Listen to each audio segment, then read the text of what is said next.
ভারতীয় জনতা পার্টির আন্দোলন এবং বিজয় যাত্রা ত্রিপুরা জনজাতি সমাজের মধ্যে প্রতিষ্ঠিত হতে চলেছে বললেন প্রদেশ বিজেপির প্রভারী ডক্টর রাজদীপ রায়। সোমবার টাকারজলা মণ্ডলের অন্তর্গত খুমলুং এলাকায় প্রদেশ বিজেপি প্রভারী ডক্টর রাজদীপ রায়ের হাত ধরে নতুন মণ্ডল কার্যালয়ের উদ্বোধন হয়। তার পাশাপাশি সিপিআইএম এবং কংগ্রেস ছেড়ে 32টি পরিবারের 108 জন ভোটার বিজেপিতে যোগদান করেন।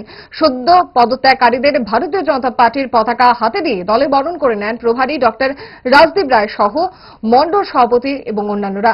কোন মণ্ডলের বিজেপিতে যোগদান করছে? আজকে আমাদের জন্য একটা খুশির দিন।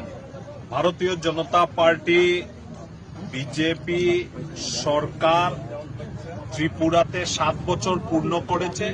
গতকালকে সর্বভারতীয় নেতা নাড্ডাজি আগরতলাতে এসে একটা বিশাল জনসভা করেছেন এবং মানুষ টাকারজলা মণ্ডলে মানুষ উৎসাহিত হয়ে প্রায় 32টি পরিবার যাদের 108 সংখ্যক ভোট আছে, তাদের মধ্যে প্রাক্তন চেয়ারম্যান আমাদের এইখানে সিপিএম ছেড়ে উনি উনার সঙ্গবাঙ্গ পরিবার পরিজন বন্ধু বান্ধব আত্মীয় স্বজন সবাইকে নিয়ে ভারতীয় জনতা পার্টির পতাকার নিচে এসেছেন এবং আপনারা দেখতে পাচ্ছেন যে বিশেষ সংখ্যায় আমাদের মহিলারাও আজকে ভারতীয় জনতা পার্টির কাছে এসেছেন।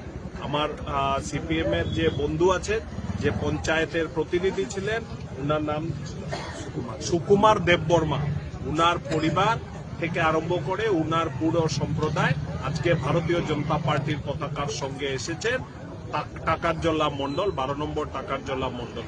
তো আমরা আশা করি ভারতীয় জনতা পার্টির আন্দোলন, ভারতীয় জনতা পার্টির বিজয় যাত্রা ত্রিপুরা প্রদেশে আরো গভীরভাবে সামাজিকভাবে বিশেষ করে জনজাতি সমাজের মধ্যে আরো প্রতিষ্ঠিত হতে চলেছে।